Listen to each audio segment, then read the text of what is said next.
Thank you, Madam President. Good evening, everybody.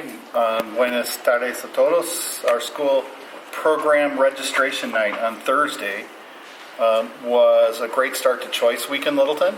When the doors opened, there was a line along the building, around the parking lot, and down the street. It took nearly an hour to clear that line, but people kept coming in. So over 2,100 registration cards were dropped off. That's over 700 an hour.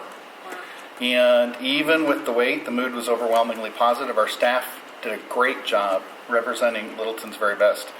Within 24 hours, that count had jumped from a third to over two-thirds of our students. By the end of the week, more than three-quarters of our students were registered for next year.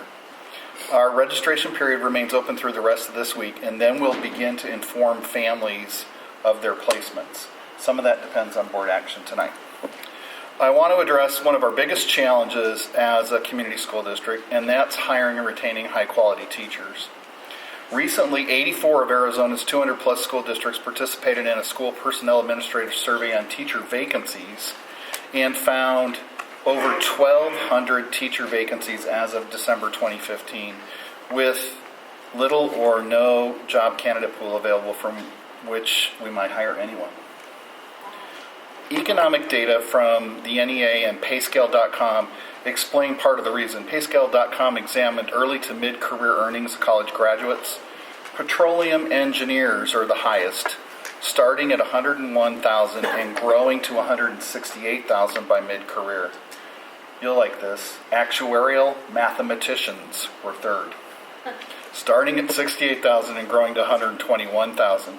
Teachers were 288th.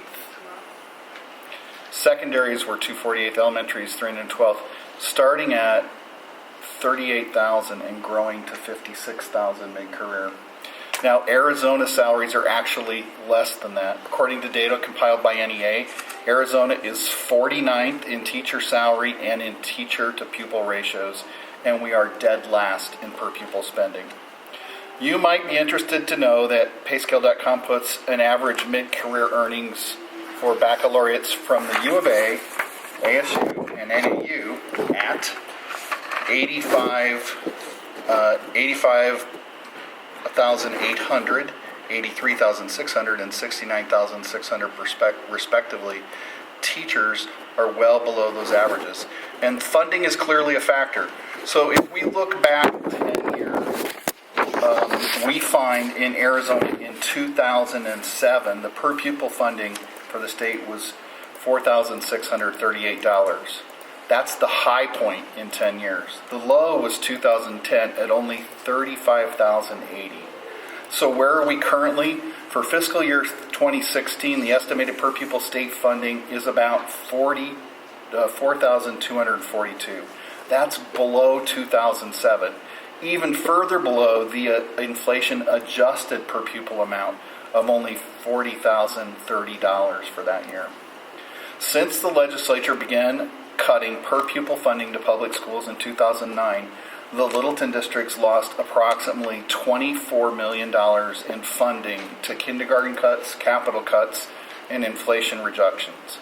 It seems our state's abandoned its responsibilities to public schools, and one has to ask, why is there so little concern for these children and their teachers? The Joint Legislative Budget Committee says economic growth will outpace the structural budget shortfall in fiscal year 2018 and continue to improve thereafter. So again, one has to ask, why are these recessionary cuts not being restored? Why do our leaders insist on a steady diet of tax cuts while they do so little to help our economy and all while our people have so many needs? There's a chart, and it's at the end of your newsletters there. Can you center that a little bit? This chart shows the state's 20-year history of tax cuts added up to $1 billion as of last year.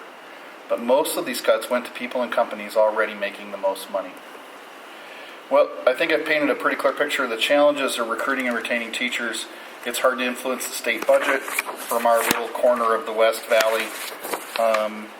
But we do work very hard at being a great district to work in Arizona. We recently asked staff if they would ring in the new year with Littleton, and our HR staff is compiling data, but our preliminary reports show that retention of staff is on the rise. As of last count, 7/8 of our teachers who are eligible to return for fiscal year 17 have indicated that they'll be staying with Littleton next year. This is a significant increase over the past couple of years, so we're happy to see that we will have more stability in the ranks. One of our concerns is that neighboring districts are offering teacher contracts early and earlier, some already. I want to turn to some of the positive things happening in our school, and as you know, February means Presidents for elementary school students, and we're celebrating with a 4-day weekend starting this Friday. But since our last meeting in January, we recognize the hard-won civil rights we all enjoy in our nation. Recognition activities included reading stories, discussing Martin Luther King's life and the impact of the civil rights movement.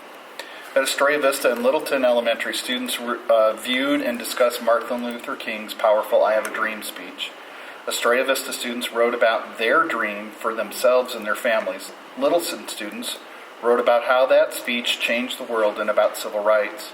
Tres Rios students recognized Martin Luther King Day with a day of service and a paper drive and a penny contest. And Collier students researched the civil rights movement and wrote letters honoring Dr. Martin Luther King Jr. At Country Place, students discussed civil rights and learned about the importance of having dreams and goals. They also wrote goals and dreams they had for their own futures.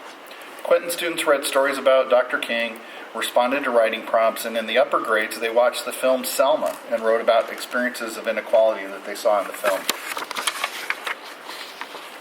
All of our schools were recently represented at the Time Traveler Summit with opening messages that came from Avondale Mayor Weiss, Estrella Mountain Community College President Dr. Laura, and founder and chief treasure hunter of Kids at Hope, Rick Miller.